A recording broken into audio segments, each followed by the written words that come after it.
I asked my parents for $70,000. They told me it was too risky. I had a business plan, I had a prototype, I had clients ready to sign contracts. But my father, Charles, didn't even look at the paperwork. He just shook his head and muttered about safety. My mother, Marion, told me I should be grateful for my steady job. They shut me down in 5 minutes. 3 months later, I found out the truth. They wired $725,000 to my younger sister, Ruby.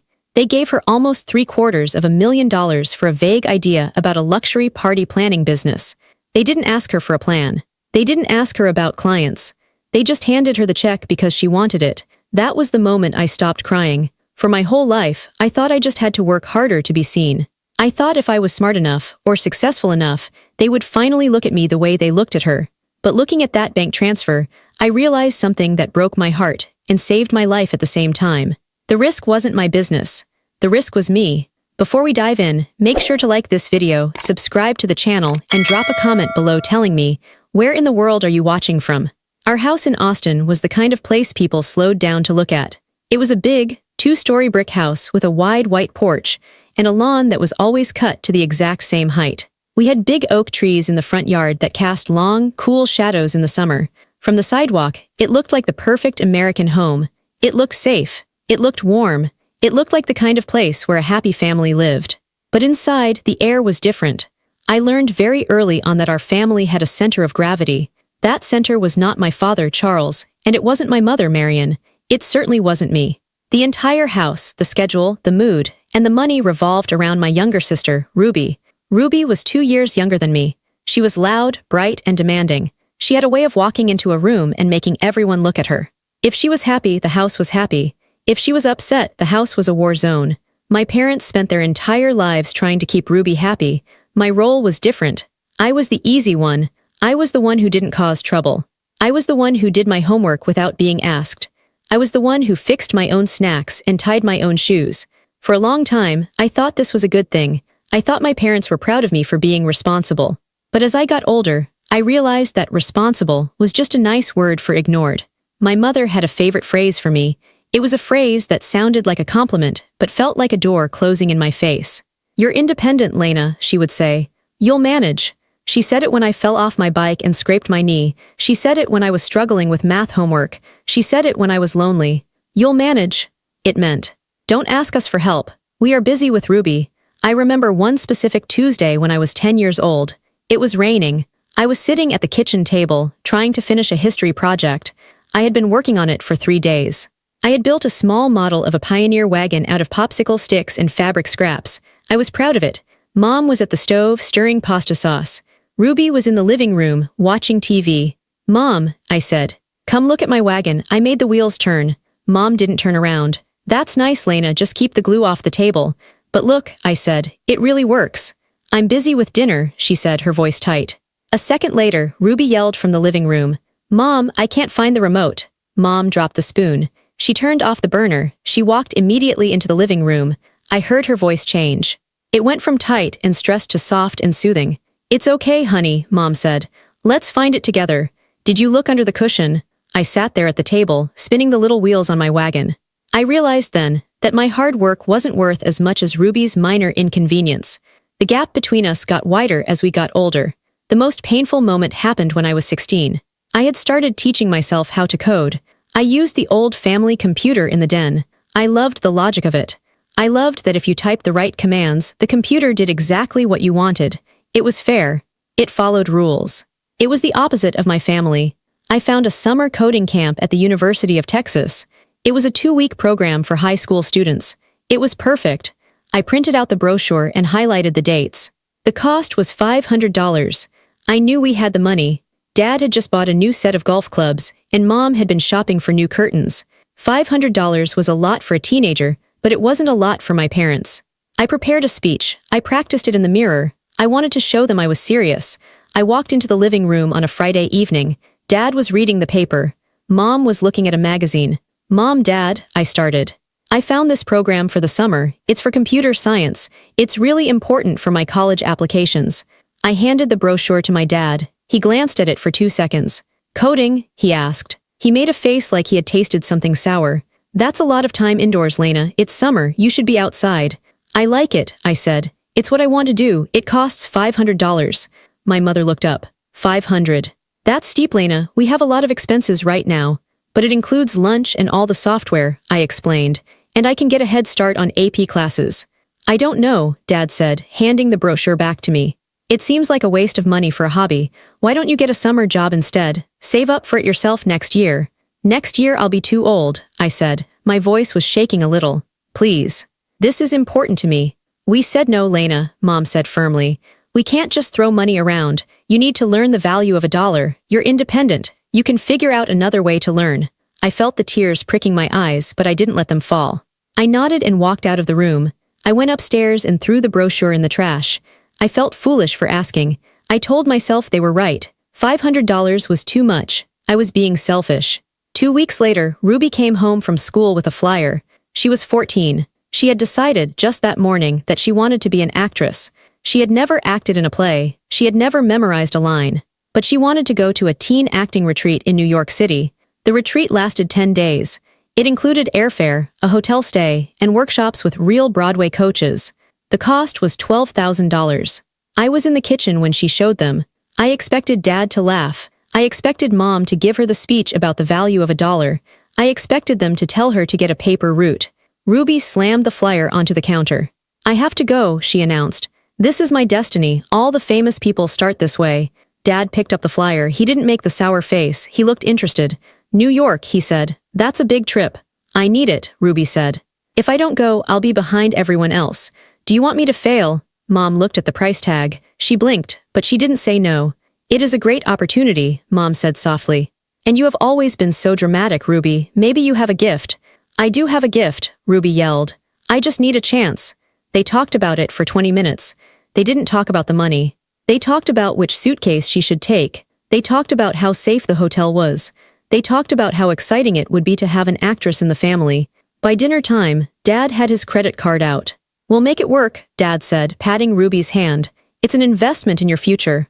I sat at the end of the table, pushing peas around my plate. $500 for my education was a waste. $12,000 for Ruby's whim was an investment. I didn't say anything. I knew if I spoke, I would scream. And if I screamed, I would be the difficult one. I would be the jealous sister, so I stayed quiet. I watched them plan her trip. I watched Mom buy her new clothes for New York. I watched Dad drive her to the airport. That summer, while Ruby was in Manhattan taking selfies in Times Square, I stayed in my room. I found free coding tutorials online. I sat in the dark, typing on the old computer, teaching myself Java and Python. I learned 2 things that summer. I learned how to write code. And I learned that in the Carter house, fairness was a foreign language. My childhood wasn't tragic in the way people usually mean. I wasn't beaten. I wasn't starved. I had clothes and a bed. But there is a different kind of pain that comes from being invisible in your own home. It's a quiet, slow erosion. It's like water dripping on a stone. Eventually, it wears you down. My life was built around quiet erasures. I started winning awards in high school. I thought surely this would make them see me. I thought achievement was the currency of love. If I earned enough gold stars, I could buy their attention. In my junior year, I won the state science fair. I had built a complex database for tracking local water quality. It was a huge deal. The local newspaper took my picture. I got a giant trophy, almost 2 feet tall. I brought it home, my heart hammering in my chest. Wow, Dad said. He was watching a football game. That's big. Good job, Lena. He didn't look away from the TV. I put the trophy on the mantelpiece in the living room. I wanted it to be seen. I wanted visitors to ask about it. 2 days later, I came home from school and the trophy was gone. I panicked. Mom, where's my trophy? Oh, she said. I was dusting. It was just so big, Lena. It was cluttering up the space. I moved it to your room. I went to my room. She had put it on the floor in the corner behind my laundry hamper. A week after that, Ruby won Most Spirited at her cheerleading camp. It was a paper certificate. A piece of cardstock with glitter glue on it. Mom framed it. She hung it in the hallway, right next to the front door. Every time someone walked in, it was the first thing they saw. Ruby has such great energy, Mom would tell guests, pointing to the certificate. She just lights up a room. My science trophy gathered dust behind the laundry hamper. This pattern followed us all the way to the end of high school. When I graduated, I was valedictorian. I gave a speech to the whole school. My parents came, but they complained about the parking. They complained that the ceremony was too long. We went to a chain restaurant for dinner afterward. We were home by 8 p.m. 2 years later, Ruby graduated. She was in the middle of her class, she barely passed math, but for her graduation, my parents rented a tent for the backyard. They hired a DJ. They catered Mexican food for 60 people. The party lasted until 2 a.m. We're just so relieved she made it. Dad laughed, toasting her with a beer. Our little girl is growing up. I stood by the punch bowl, holding a plastic cup, watching them dance. I felt like a ghost. I was there, but I wasn't real to them. I wasn't a person with feelings. I was just part of the scenery. When it was time for me to leave for college, I packed my own boxes. I was going to a good state school to study computer engineering. I had a scholarship that covered half the tuition. I had worked all summer to save money for my books. On the morning I left, the house was quiet. Dad had already gone to work. He had said goodbye to me the night before, a quick hug and a good luck, kiddo. Mom was in the kitchen drinking coffee. She was in her bathrobe. Do you need help carrying those? She asked, looking at my boxes. I got it, I said. I loaded my old Honda Civic. It was packed to the roof. I walked back into the kitchen. I'm leaving now, Mom. She stood up and hugged me. It was a loose, quick hug. Drive safe, she said. Call us when you get there. Don't forget to check your oil. I will, I said. And Lena? Yes, I felt a spark of hope. Maybe she would say she would miss me. Maybe she would say she was proud. Make sure you send a thank you card to Aunt Sarah for the graduation check. You know how she gets. Okay, I said. I will. I drove away. I watched my house disappear in the rearview mirror. No one was standing on the porch waving. No one was crying. 2 years later, Ruby left for college. She was going to an expensive arts college in California to study media and performance. The whole week before she left was a festival. Mom cooked all of Ruby's favorite meals. Dad took the day off work to help her pack. They didn't just say goodbye in the driveway. They flew with her. They bought plane tickets to California. They helped her move into her dorm. They stayed in a hotel nearby for 3 days just to make sure she settled in. When they came back, they showed me pictures. Look at her dorm room, Mom gushed. We bought her the cutest bedding. And look, we took her to this fancy sushi place on the pier. She was so nervous, poor thing. We had to stay to make sure she was okay. I drove myself, I said. The words just slipped out. Mom looked at me, confused. What? When I went to college, I said. I drove myself, you didn't come, you didn't help me unpack. Mom sighed. She gave me that look, the one that said I was being difficult. Lena, honestly, she said, you were fine. You've always been the strong one. Ruby is sensitive, she needs more support. Why do you always have to keep score? It's not becoming. Not becoming. That was the trap. If I pointed out the unfairness, I was petty. If I asked for the same love Ruby got, I was needy. So I swallowed it. Again. I told myself that adulthood would balance things out. I told myself that once we were both in the real world, my parents would see the truth. They would see that I was hardworking and successful. They would see that Ruby was chaotic and dependent. I thought money and success were the great equalizers. I was wrong. Some families don't grow. They don't evolve. They just polish their favoritism with age. They cement the roles. I was the giver. Ruby was the taker. And the hardest part was that I still loved them. I still wanted their approval. I was like a dog waiting by the door for a master who never came home. I kept thinking, maybe this time. Maybe if I do this next thing perfectly, they will finally look at me. That hope was dangerous. It was a blindfold. And it was about to lead me into the biggest heartbreak of my life. After college, I moved to San Jose. I landed a job at a mid-sized tech firm. It was a good job. It paid the bills. I rented a small condo. I bought my own furniture. I built a life that looked successful on paper. But the work was soul-crushing. I spent my days fixing bugs in other people's code. I spent my nights staring at the ceiling, wondering if this was all there was. I was 24 years old, and I felt like I was waiting for my life to start. Then I saw the gap. I was working on a project for a construction company, helping them digitize their blueprints. I realized their system was a mess. The architects couldn't talk to the builders. The builders couldn't talk to the suppliers. Millions of dollars were being wasted on delays and miscommunication. I had an idea. I started building it on weekends. I called it Build Flow. It was a platform that connected every part of a construction project in real time. It was simple, clean, and fast. I worked on it for 2 years. I gave up my social life. I gave up sleep.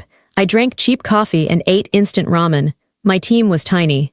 It was just me, a brilliant young developer named Miguel who I met at a hackathon, and Rachel, a friend from college who was a marketing genius.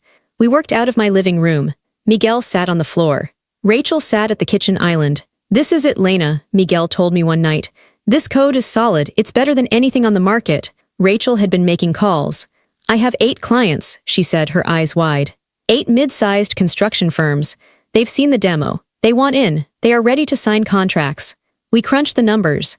To launch, to get the servers running, to pay the legal fees, and to quit our day jobs so we could focus on this full-time, we needed capital. We needed $70,000. It wasn't a huge amount in the tech world, but for us it was everything. I looked at my savings. I had about $40,000. I needed the rest. I thought of my parents. Dad had retired a year ago. He had sold his business for a healthy profit. They were comfortable. They went on cruises. They bought new cars. I wasn't asking for a handout. I was asking for an investment. I prepared a pitch deck. I printed out charts. I had the letters of intent from the 8 clients. I flew home to Austin. My heart was full of hope. I felt like this was finally my moment. I wasn't coming home as the invisible daughter. I was coming home as a CEO. I was coming home with a plan. We had dinner on the patio. The air was warm. Mom had made lasagna. I waited until we were having coffee. Mom, Dad, I said. I have something to show you. I opened my laptop. I walked them through the presentation. I showed them the problem. I showed them my solution. I showed them the potential revenue. I have 8 clients ready to pay, I said, my voice steady. I'm putting in my own money. I just need $70,000 to bridge the gap. I'll pay you back with interest in 2 years. I'm offering you equity too. I finished. I sat back. I waited for the applause. I waited for Dad to say, "My God, Lena, this is brilliant." The silence stretched out. A cricket chirped in the yard. Dad took a sip of his coffee. He didn't look at the laptop. He looked at the table. 70,000, he muttered. Yes, I said, it's a seed round. Dad shook his head. He folded his newspaper even though he hadn't been reading it. It's too risky, Lena, I blinked. Risky, Dad, I have clients. I have a product. This isn't a guess. It's a business. Tech startups fail all the time, he said dismissively. You read about it every day, bubbles bursting, people losing their shirts. But I've done the research, I pressed. Look at the data. I don't need to look at data to know how the world works, Dad said. His voice was hard. You have a good job, Lena. You have benefits. You have a 401k. Why would you throw that away to gamble? I turned to Mom. Mom, you know I've worked hard on this. Mom looked at Dad, then back at me. She gave me a pitying smile. Your father is right, honey. It's very unstable. We would worry about you. We want you to be safe. I don't want to be safe, I said, my voice rising. I want to build something. I'm asking you to believe in me. We do believe in you, Dad said. We believe you're smart enough to keep your steady job and not ruin your financial future.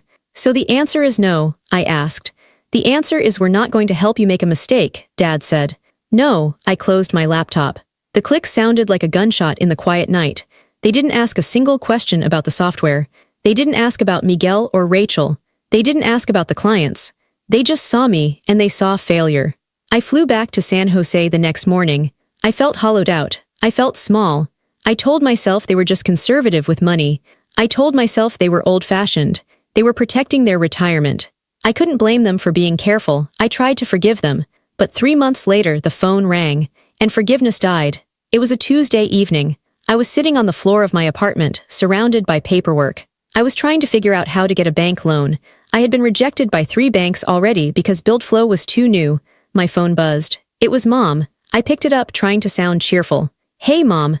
Lena. You'll never guess what happened. Her voice was bubbling over. She sounded younger, lighter. What? I asked. Ruby is starting a business. My stomach tightened. Ruby, a business. Ruby had never held a job for longer than 6 months. She had been a dog walker, a barista, a yoga instructor, and a brand ambassador for a tea company. Oh, I said. What kind of business? It's an event planning company, Mom squealed. High-end, luxury parties. Weddings, galas, corporate retreats. She's going to call it Ruby Gilded. That sounds nice, I said. Does she have any experience planning events? She has vision, Lena, Mom said. She has such great taste. You know that? Okay, I said. Well, good for her. We're just so proud, Mom continued. We wanted to give her a real shot, help her launch properly. I froze. Help her how? Well, we invested, Mom said.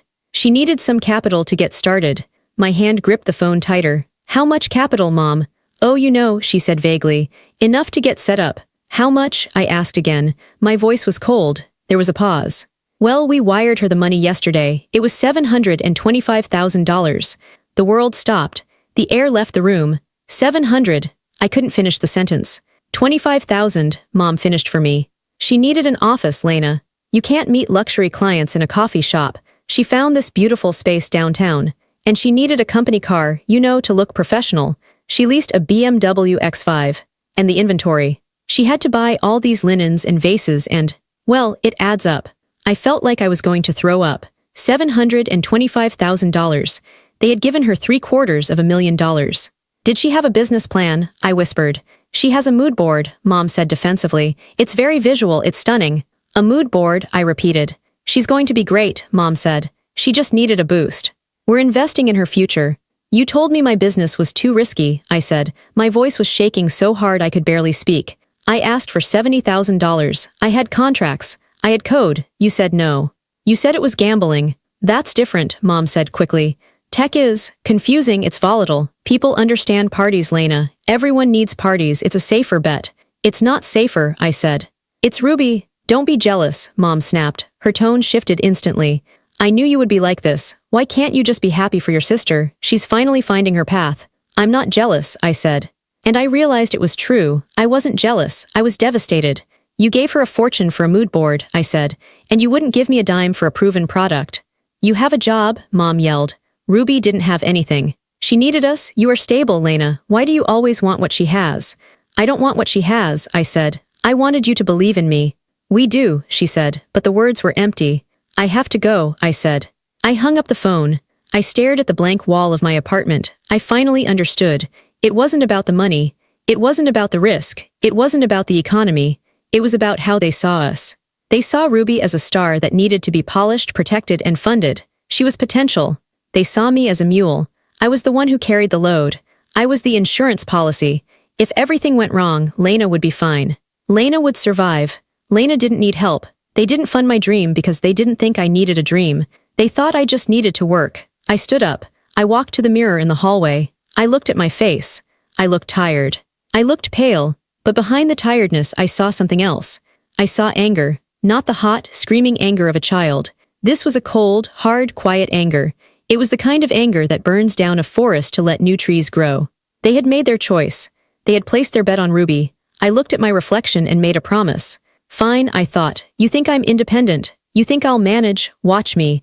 I wasn't going to ask them for another penny. I wasn't going to ask them for approval. That night, the daughter who begged for love died, and the woman who built an empire was born. I needed money. I didn't have parents to wire me a fortune. I had to find it myself. I walked into the bank in downtown San Jose on a rainy Thursday. I sat across from a loan officer named Mr. Henderson. He looked at my pay stubs. He looked at the deed to my condo. You want to take out a second mortgage? He asked. You have quite a bit of equity, but this is a significant risk. If you default, you lose the home. I know, I said. My hands were folded in my lap. They were cold. I need the cash to fund a business. Most startups fail in the first 18 months, he said, tapping his pen. Are you sure about this? I'm sure, I lied. I wasn't sure. I was terrified. But I signed the papers anyway. I walked out of the bank with a check and a heavy weight in my chest. I combined that money with my savings. I had roughly $95,000. It had to last us a year. I quit my job the next day. We couldn't afford a real office. We found a space in an old industrial park on the edge of town. It was a single room above a muffler repair shop. It smelled like old tires and damp carpet. The heater clanked and rattled, but it never actually produced heat. We called it the bunker. This was the headquarters of BuildFlow Tech. My team was small. Miguel was my lead developer. He was 23, brilliant, and quiet. He wore the same hoodie every day. Rachel was my head of sales. She was fierce and organized, the kind of person who wouldn't take no for an answer. This is it, I told them on our first day. We were sitting on folding chairs I bought at a thrift store. We have 6 months to build the beta version and get paying clients. If we don't, the money runs out. And I lose my house. Miguel nodded. We'll build it. Rachel opened her laptop. I'll sell it. The next 6 months were the hardest of my life. We worked 14 hours a day, 6 days a week. I stopped buying clothes. I stopped going out to dinner. I stopped turning on the heater in my apartment to save on the electric bill. My diet consisted of instant oatmeal for breakfast and peanut butter sandwiches for dinner. Every time I felt tired, every time I wanted to quit, I checked my phone. I looked at Ruby's Instagram. Ruby Gilded was launching. Her feed was full of gold and white. There was a picture of her new office in downtown Austin.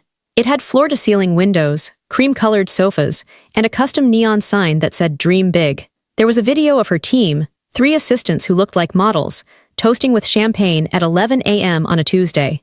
There was a photo of her new white BMW X5. The caption read, "Boss Lady Wheels, Number blessed number entrepreneur life. She was playing business. I was surviving it. One afternoon in November, our server crashed. We lost 3 days of code. Miguel was sitting on the floor, his head in his hands. He looked ready to cry. "It's gone, Lena," he whispered. "The database is corrupted." I felt a wave of panic. That code was our deadline. I took a breath. "We can fix it," I said. "We have the backup from Tuesday. We just have to rewrite the last 48 hours. "That's impossible," Miguel said. "We haven't slept." "We don't need sleep," I said. I sat down next to him on the dirty carpet. "We need to win. Grab a coffee, Miguel. We aren't leaving until it's done." We stayed for 36 hours straight. We ate cold pizza. We drank energy drinks until our hands shook. But we fixed it. When we finally deployed the code, it was 4 a.m. The office was silent except for the hum of the computers and the sound of rain on the roof. I looked at Miguel and Rachel. They were exhausted. They looked terrible. But they were smiling. "We did it," Rachel said softly. I looked at our rusty little office. There was no champagne, there were no neon signs. "Yeah," I said, "we did." I drove home as the sun was coming up. I was so tired I felt sick. But as I unlocked the door to my condo, the condo that the bank technically owned, I felt a strange sense of pride. I hadn't asked permission. I hadn't asked for help. I was building this brick by brick. And if it fell down, it would fall on me. We had a product. Now we needed money coming in. Rachel had lined up a whale. It was a large construction firm in Dallas called Titan Builders. If they signed with us, it would be a $200,000 contract. It would save the company. We flew to Dallas on the cheapest flight we could find. We stayed in a motel near the airport. We wore our best suits. The meeting went perfectly. The CEO of Titan, a gruff man named Mr. Sterling, loved the software. He shook my hand at the end of the presentation. "This is exactly what we need," he said. "Send over the contract. We'll get legal to look at it." We flew back to San Jose high on adrenaline. We thought we had made it. Then the silence started. 1 week passed. No signed contract. 2 weeks passed. Rachel sent a polite follow-up email. No response. 3 weeks. I called Mr. Sterling's office. His assistant said he was in meetings and would call back. He didn't. By the 4th week, the reality set in. They were ghosting us. It happens in business. Companies change their minds. Budgets get cut. But for a startup running on fumes, it's a death sentence. It was mid-August. I looked at our bank account. We had $4,200 left. Rent for the office was due. Payroll was due. The server bill was due. If we didn't get money in 5 days, I would have to fire Miguel and Rachel. I would have to declare bankruptcy. I would lose my home. That Tuesday night, I stayed late at the office alone. I turned off the lights to save electricity.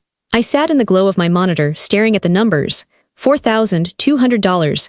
I thought about my parents. I could hear Dad's voice in my head. "It's too risky, Lena." I could hear Mom's voice. "Ruby is launching a luxury brand."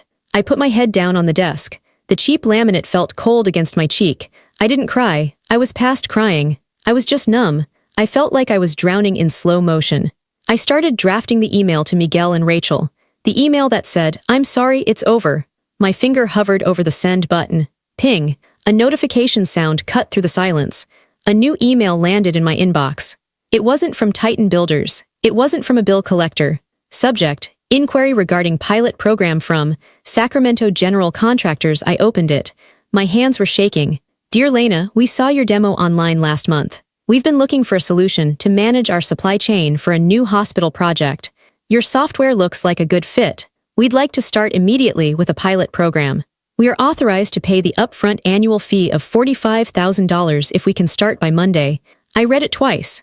Then I read it a third time. $45,000. It wasn't millions. It wasn't the whale. But it was enough. It covered payroll. It covered rent. It gave us 3 more months of life. I didn't reply immediately.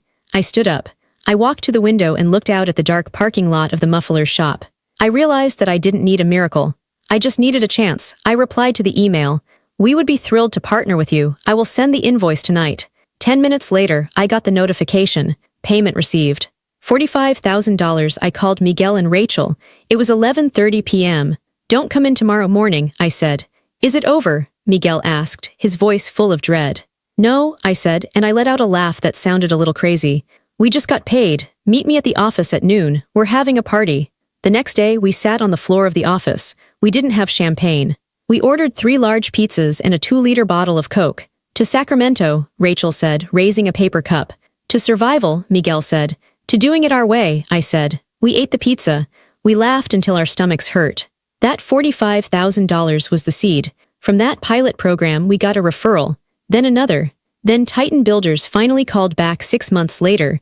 We didn't explode overnight. We clawed our way up. But every dollar in that bank account was ours. No one gave it to us. We bled for it. And that made it taste better than any wine my parents ever bought. For a year, I didn't talk much to my family. I sent brief texts on birthdays. I told them work was fine. I didn't tell them about the nights I slept under my desk. I didn't tell them about the Sacramento deal. I protected my life from them, but I watched them. Or rather, I listened to the silence. Mom used to call me once a week to brag about Ruby. Ruby got a feature in a local magazine. Ruby is hosting a gala for the mayor. Then, around the time BuildFlow turned its first profit, the calls stopped. Mom stopped posting on Facebook. Ruby's Instagram, which used to have 5 posts a day, went dark. The last post was a picture of a sunset with the caption, "Taking some time for self-care." I knew what that meant. In the language of social media, self-care usually means crisis. I got the real story from my Aunt Sarah. Aunt Sarah was Dad's sister, and she had never liked the way my parents treated me. She called me on a Sunday afternoon. "Lena," she said, "have you heard?" "Heard what?" I was in my new office in Palo Alto. We had just moved. It had windows and real heat. "Ruby's company," Sarah whispered. "It's gone." "Belly up?" "What happened?" I asked. I felt a cold curiosity. "It's a mess, Lena. She spent everything. That big office. She signed a 5-year lease and stopped paying rent after 6 months. The landlord is suing. The BMW. Repossessed last week. She owes vendors all over town. Florists, caterers, photographers. She took deposits for weddings and then spent the money on herself." "How much debt?" I asked. "Hundreds of thousands," Sarah said. "And your parents costed everything. The lease, the loans, the credit lines. They are on the hook for all of it." I closed my eyes. I should have felt happy. I should have felt vindicated. But I just felt tired. I knew what was coming. 3 days later, my phone rang. Caller ID Dad. I let it ring 3 times before picking up. "Hello, Dad." "Lena." His voice sounded rough, older. There was no small talk. "We have a situation." "I know," I said. "Aunt Sarah told me." There was a pause. He didn't apologize. He didn't explain. He just pivoted to the ask. "It's bad, Lena. The creditors are calling the house. They are threatening to put a lien on our property. We need liquidity." "Fast?" "Okay," I said cautiously. "What are you doing about it?" "We're cashing out some IRAs," he said. "But the penalties are high. We're short. We need about $100,000 to stop the lawsuits." He said the number like he was asking for salt at the dinner table. "That's a lot of money, Dad," I said. "We know you're doing well," he said. "Mom saw your company on LinkedIn. You hired people. You moved offices. You have money." "I have a business," I corrected. "That money belongs to the company. It's for payroll, it's for development." "It's your company," Dad snapped. "You can take a draw." "Look, Lena, this is family. Ruby made some mistakes. She's young. She didn't understand the contracts." "She's 26, I said. "I was 24 when I asked you for $70,000. You told me I was too risky. You told me to keep my day job." "Don't start this," Dad said, his voice rising. "This is an emergency. We could lose the house." "I almost lost my house," I said quietly. "I took a second mortgage. I risked everything. Where were you then?" "That was your choice," Dad yelled. "This is happening to us. We need help. You are the successful one now. It is your duty to help the family." "My duty?" I laughed. It was a dry, sharp sound. "If you don't have the cash," Dad said, "sell your condo in San Jose. The market is up. You'd make a profit. You can rent for a while. You owe us, Lena. We raised you." The line went silent. "Sell my condo. The home I fought for. The home I almost lost because they wouldn't help me." He wanted me to sell my sanctuary to pay for Ruby's vanity. "I have to go, Dad," I said. "Lena, don't you hang up on me." "Lena," I ended the call. I sat in my chair. My heart was pounding so hard I could hear it in my ears. They didn't see me. They still didn't see me. They only saw a wallet. They saw a resource to be harvested to feed the golden child. I realized then that they would never change. I couldn't wait for them to wake up. I had to be the one to wake them up. I didn't send the money. I ignored 3 more calls from Mom and 2 from Dad. I blocked Ruby's number after she sent me a text that just said, "Don't be a bitch." I thought that was the end of it. I thought they would find another way or sell their own assets. I was wrong. The following Saturday, I was at my condo in San Jose. I was packing boxes. I wasn't selling it, but I was moving closer to the new office in Palo Alto. I was going to rent the condo out. It was 10 a.m. I was wearing sweatpants and an old t-shirt, drinking coffee. The doorbell rang. I wasn't expecting anyone. I looked through the peephole. My breath caught in my throat. They were all there. Dad, Mom, and Ruby, standing on my welcome mat. Dad looked 10 years older. His shoulders were slumped. Mom looked frantic, her hair pulled back in a messy bun. Ruby looked exactly the same. She was wearing designer sunglasses and checking her phone, looking bored. I unlocked the door and opened it. "Lena," Mom said, pushing past me before I could invite them in. "Thank God you're home. We drove all night." They filed into my living room. It was cluttered with boxes. "Moving?" Dad asked, looking around. "Good, so you're selling it?" "No," I said, leaving the door open. "I'm renting it out. What are you doing here?" "We need to talk face to face," Dad said. "You can't just ignore your family." "I can," I said, and I did. Ruby finally looked up from her phone. She took off her sunglasses. Her eyes weren't red from crying. They were clear and annoyed. "Look, Lena," Ruby said. "Can we just get this over with? Dad said you'd cut the check if we came in person. I have a lawyer meeting on Monday." I looked at her. "You want me to pay for your lawyer?" "I want you to fix this," Ruby said. "It's not my fault. The economy tanked. The market wasn't ready for my vision." "Your vision was a scam, Ruby," I said plainly. "Don't talk to your sister like that," Mom snapped. "She's going through a trauma." "Trauma?" I walked to the center of the room. "Trauma is not knowing if you can eat. Trauma is almost losing your home. Losing a luxury car because you didn't pay the lease isn't trauma. It's consequences." "You have plenty," Dad said, pointing a finger at me. "We know what your company is worth. We saw the article online. BuildFlow is worth millions. Asking you for $100,000 is like asking for $5. Why are you being so greedy?" "Greedy?" I felt a heat rising in my chest. It wasn't anger anymore, it was power. "I asked you for $70,000, I said, my voice steady. "I had a business plan, I had clients. You told me it was too risky." "And we were wrong," Mom cried out. "Okay, we were wrong. Is that what you want to hear? You were right, we were wrong. Now give us the money." "It's not about being right," I said. "It's about trust. You trusted me to survive on my own. You threw me in the deep end and walked away. But Ruby, you trusted her to be rescued." I looked at my father. "You gave her $725,000, I said. "You bet the farm on her, and you lost. Now you want me to cover your losses. You want me to be the insurance policy." "We are a family," Dad shouted. "We help each other." "No," I said, "you help her. You use me." The room went deadly quiet. "I'm not giving you a dime," I said. Ruby's mouth dropped open. "You can't be serious, Mom, tell her." "I am serious," I said. "I am not selling my home. I am not draining my company's accounts. This is your mess, you clean it up." "You selfish, ungrateful girl," Dad hissed. "After everything we gave you." "You gave me nothing," I yelled back. It was the first time I raised my voice. "You gave me nothing but doubt, and that's fine, because now I owe you nothing."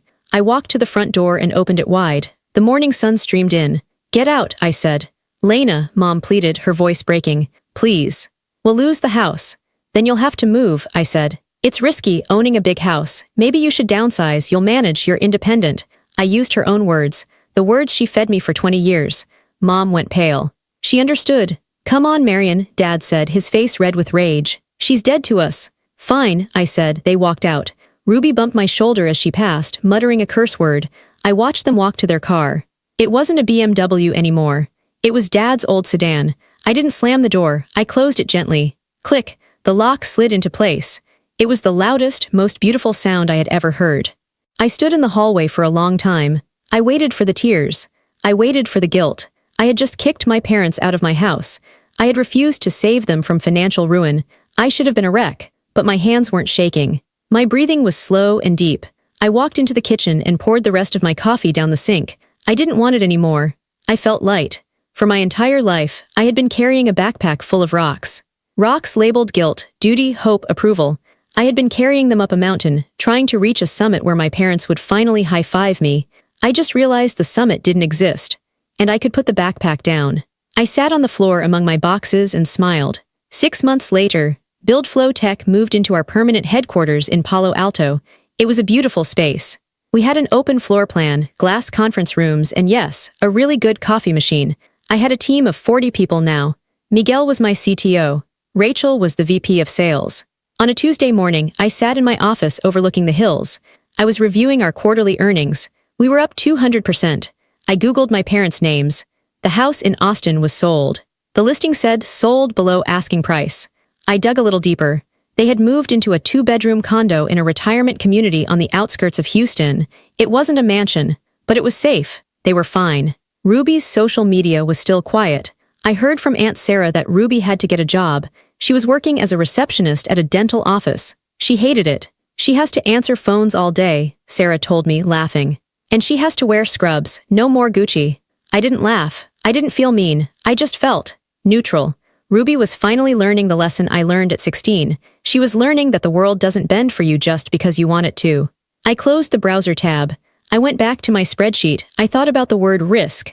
My father thought risk was about money. He thought it was about markets and graphs, but he was wrong. The biggest risk isn't starting a business. It isn't losing money. The biggest risk is spending your life betting on people who don't bet on you. The biggest risk is waiting for permission to be great. I looked around my office. I looked at the busy team outside my door. I looked at the life I had built with my own 2 hands. I had lost my family, yes, but I had found myself, and that was the best investment I ever made.